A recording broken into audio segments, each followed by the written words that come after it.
protocol. Crypto turns up nose at Trump token sale. Gold paper. Republican U.S. presidential candidate Donald Trump's pledge to support the crypto industry with favorable policies hasn't translated to a robust reception for his token sale this week, with just a tiny fraction placed out of the targeted $300 million. Crypto traders and industry executives have expressed favor toward Republican U.S. presidential candidate Donald Trump's policies on Bitcoin and digital assets. That predisposition has not translated to a fondness for the decentralized finance project he is actively promoting, World Liberty Financial, or its WLFI tokens, as he found out this week. Spoiler alert, the tokens are not exactly flying off the shelf. Also, Kamala Harris's opportunity agenda falls short on crypto policy details. Bitcoin's ecosystem is creeping, not leaping, argues Coinbase research chief, answering questions you didn't know you needed to ask about decentralized exchange Uniswap's new Layer 2 chain, a new way of ranking blockchain oracle projects, with a different result. Tesla's Bitcoin transfers. $76 million of blockchain project fundraisings. Top picks from the past week's Protocol Village column. Karate Combat, Hedera, Nexus, Rootstock Labs, BitVMX, the Depository Trust and Clearing Corporation, DTCC, Ben Rubin, Towns. This article is featured in the latest issue of the Protocol, our weekly newsletter exploring the tech behind crypto one block at a time. Sign up here to get it in your inbox every Wednesday. Network News. Screenshot from title page of World Liberty Financial's gold paper. Published this week, World Liberty Financial. Small hands? A crypto project endorsed by U.S. Republican presidential nominee Donald Trump pushed forward with a plan to raise hundreds of millions of dollars by selling tokens. But demand for World Liberty Financial's WLFI tokens proved underwhelming, with an Ethereum wallet connected to the effort holding crypto proceeds of just $11 million as of press time, or roughly 3.6% of the amount allocated to the public sale. Not even enough to cover a reserve for basic expenses. Loyal readers of the protocol will recall that CoinDesk was first to report, in early September, on the secret planning for World Liberty Financial, mostly confirmed a couple weeks later. We also chronicled the dismay over the project from hardcore Bitcoiners, who typically hate the idea of selling easily minted tokens, prompting some of them to reconsider their political support for Trump. Finally, last week, official details of what the project actually is, or aims to be, began to emerge. Still to be developed and launched, it's a best-in-class consumer application, distinguished by simple onboarding and familiar UI/UX via one-click social login and wallet creation, according to a blog post. UI/UX is shorthand for user interface and user experience. Under the hood, the project plans to operate an instance of the decentralized finance, DeFi, project Aave atop the Ethereum blockchain, with plans to eventually deploy on the Layer 2 network Scroll, according to the blog. World Liberty Financial even posted a temperature check proposal to the Aave Governance Discussion Forum to gather community feedback. One commenter inquired aloud whether the deal made sense for Aave, given that the Trump-affiliated project would promise 20% of revenue to Aave, compared to 100% from the main Aave instance, and added that it's worth evaluating whether this might lead to internal competition between Aave's current market and WLF's, or if the growth from new users and increased liquidity will far exceed any potential downside. One snarky poster wrote that the irony of a man notorious for not paying back creditors launching a decentralized lending protocol is almost too good to be true. Several notable crypto figures joined a Spaces session on X on Monday to promote the token launch, including Stani Kulchov, founder of Aave, Sandy Peng, co-founder Layer 2 Network Scroll, and Luke Pearson, senior research cryptographer, Polychain Capital. My DMs have been blowing up since this project happened. Scroll's Peng volunteered. Project officials said on the Spaces that some 100,000 users had already been whitelisted to claim the tokens. Additional details came on Tuesday when the project released a gold paper with lots of fine print, including the revelation that the initial $30 million of net protocol revenues, including token sale proceeds, would be set aside to cover expenses, indemnities, and obligations, and that most of the rest of the money would go to a company called DT Marks Defi LLC, whose owners and principals include Donald Trump.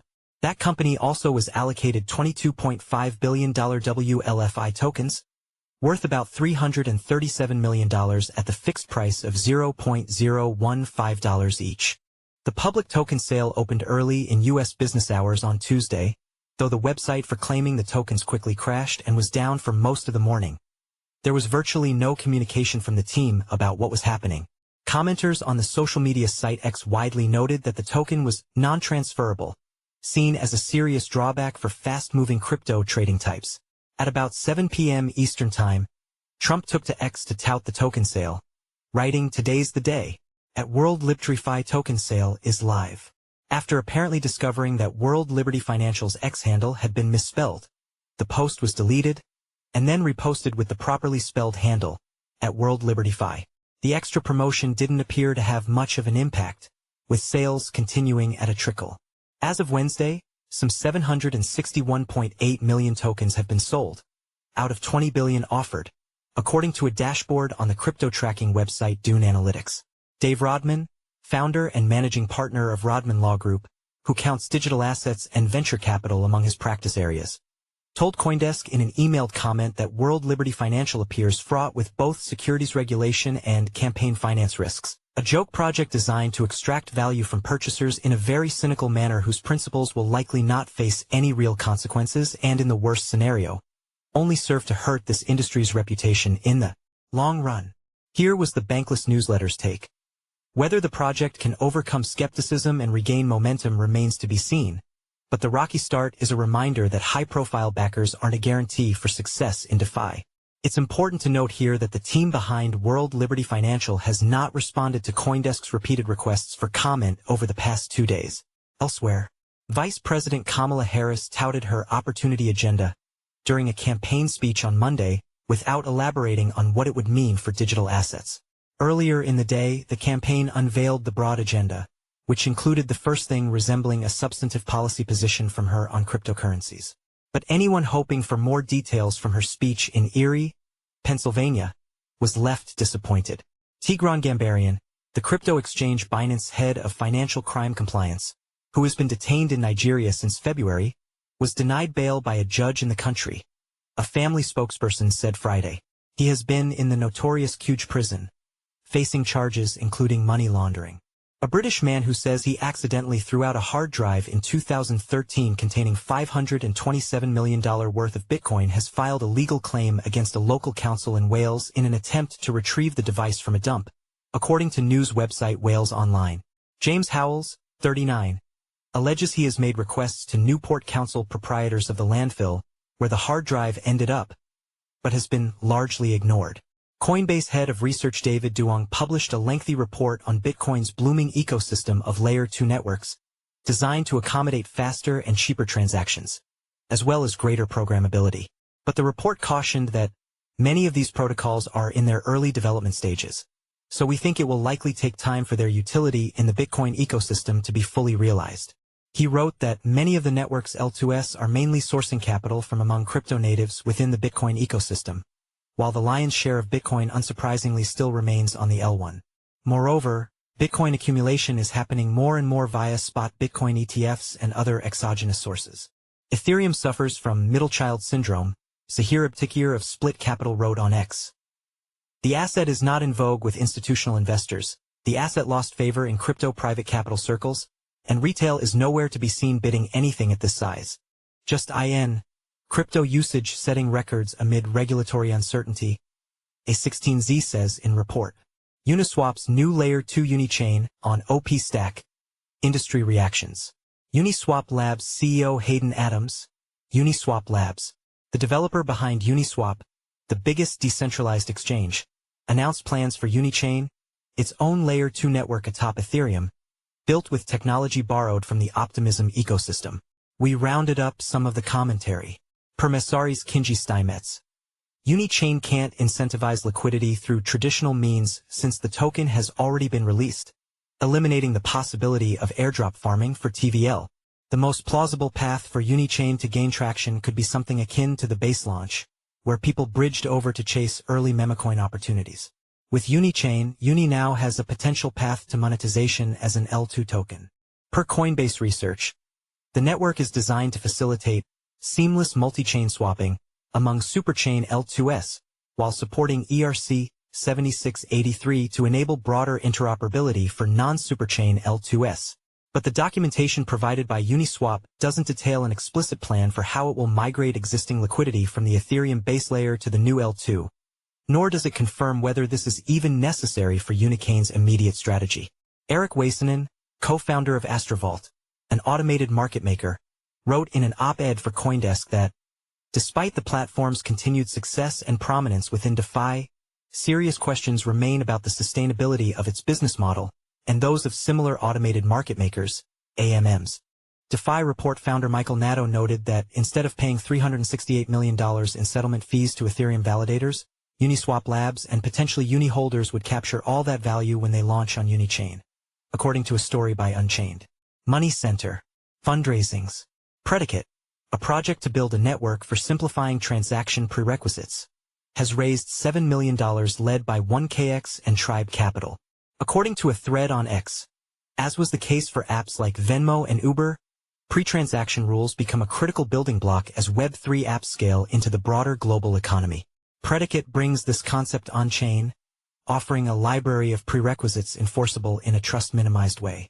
At the core of our system is the predicate function, which evaluates conditions and returns true or false, deciding whether an on-chain action can proceed. Predicates are the foundation for rules which are stacked to form policies. Any entity, individuals, DAOs, organizations can create and manage policies, which use both on-chain and off-chain data like flow of funds, allow lists, and verifiable credentials. Others, details in Protocol Village column Ithaca, $20 million, Solve, $11 million, Pip World, $10 million, Mento, $10 million, Yala, $8 million, Apex Fusion, $6 million, Blockcast, $2.85 million, Moonveil, $2 million. Deals and grants. Kadeena's Alana Ackerson. Kadena, a proof-of-work blockchain that says it can scale to power global financial systems by braiding together multiple Bitcoin-like chains, has appointed Alana Ackerson, executive of Teal Foundation, SoFi and Digital Currency Group, as strategic advisor, marking a strategic push into asset management and institutional tokenization. Ackerson previously served as CEO of HQ Digital, a wealth management subsidiary of DCG that catered to crypto millionaires, and she co-founded Figure, a crypto unicorn best known for its blockchain-powered home equity lines of credit, according to the team. She also led the Teal Foundation as CEO. Singularity DAO plans to merge with Cogito Finance, Self-Key to form AI-focused Layer 2. Ripple names exchange partners for stablecoin Relust, awaits NYDFS approval. Bitcoin developer Blockstream, led by early blockchain contributor Adam Back of recent HBO documentary fame, raises $210 million in convertible note financing round. Data and tokens. Crypto Deegans baited an experimental AI bot into promoting a token. Is now up 16,000%. Is Elon Musk selling Bitcoin? Tesla transfers all $760 million of its BTC to unknown wallets. How a crypto REIT misled investors with family deals and unjustified real estate markups. Crypto VC market tepid as Q3 investments decline 20%, says Galaxy Digital. Ex-Valkyrie founders Canary Capital Group files for first Litecoin ETF. Grayscale looks to turn multi-token fund into ETF. The fund tracks the CoinDesk Large Cap Select Index, which measures the market cap weighted performance of 5 of the largest cryptocurrencies, including Bitcoin, BTC, Ether, ETH, Solana, SOL, XRP, and Avalanche, AVAX. Scroll airdrop allocation met with dismay from points farmers. Arkham's token soars 16% on report Sam Altman-backed crypto firm plans derivatives exchange. Has Ethereum lost its way? Opinion, regulatory and policy. Coinbase escalates SEC fight over the agency's inside chatter on ETH. Bitnomial Exchange sues U.S. SEC, alleging regulatory overreach. Heather Razelkan Morgan should spend 18 months in prison, prosecutors tell court. Who's the biggest blockchain oracle? It depends. Comparison of market share rankings for oracle projects based on total value secured, left, and total transaction value. Blockworks Research. A recent Blockworks Research report on blockchain oracle projects was brought to our attention, showing different ways of ranking them, and how starkly different the results can be. Oracles are crucial for DeFi systems because they deliver off-chain information, such as cryptocurrency prices, onto blockchains, where it can be read and processed by decentralized applications and smart contracts. One thing to note here is the huge disclaimer that the Blockworks research was funded by PYTH Data Association, an organization supporting the blockchain Oracle project PYTH, which clearly benefits from the report's conclusions. The report notes that total value secured, or TVS, has historically been the most popular way of ranking these projects. The metric is described as how much value is secured by each oracle, which is the equivalent to the total pool of value that would be lost if an oracle malfunctioned or reported incorrect prices in a worst-case scenario. TVS, at best, measures a pool of financial assets associated with an oracle services, but completely eschews the application's activity associated with an oracle, according to the author, Ryan Connor. An alternative metric is total transaction value, or TTV, which is more strongly correlated to frequency of oracle price updates and therefore oracle revenue. According to Connor, we think the flaws in TVS, combined with the increasing demand for speed in DeFi ecosystems, and the necessity of DeFi to compete with centralized exchanges, makes TTV the most useful, publicly available key performance indicator for assessing Oracle fundamentals today. The report concludes. Protocol Village. Top picks of the past week from our Protocol Village column, highlighting key blockchain tech upgrades and news. Karate Combat's Tech Hustler and Tactical Investing Fight at CoinDesk Consensus in May 2024 in Austin, Texas. Shutterstock for Consensus. Karate Combat, a Web3 enhanced professional contract sports league, is launching up a Layer 2 blockchain and crypto-native software licensing platform built on Hedera in Q1 2025. According to the team, partners on Up can clone, customize and launch KC's native mobile apps with no licensing fee. The $Up token is expected to launch in 2025. According to a press release, the software stack includes native iOS and Android mobile apps, a web app and an on-chain backend. Nexus, developer of a zero-knowledge virtual machine ZKVM written in Rust, says it has launched the first beta release of the Nexus network, the world's first open prover network. According to the team, this is the first distributed zero-knowledge VM-based prover network that is accessible to anyone.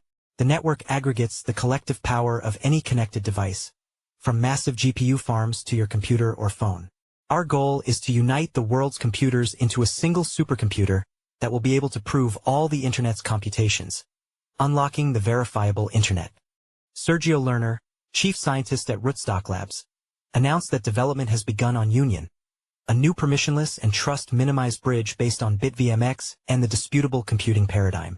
According to the team, in addition, it was confirmed that the full code base for BitVMX will be open-sourced as a gift to the Bitcoin community. BitVMX unlocks a whole host of new use cases for Bitcoin, including the creation of new Bitcoin L2 Lite clients, zero-knowledge contingent payments, and autonomous bug bounty programs. These announcements were made on stage during Bitcoin Amsterdam. The Depository Trust and Clearing Corporation, DTCC, a post-trade market infrastructure for the traditional financial industry, unveiled DTCC Digital Launchpad, described as an industry sandbox intended to bring together financial market participants and clear the path to scalable adoption of digital assets. As an open ecosystem, DTCC Digital Launchpad will feature market participants, technology providers, and others working together to identify and collaborate on meaningful pilots that have a clear path to production. We've reached a critical inflection point in the adoption of digital asset technology, said Nadine Chacker, global head of DTCC Digital Assets. Ben Rubin, the former founder of House Party and Meerkat, has launched Towns, a decentralized messaging platform built on the River Protocol.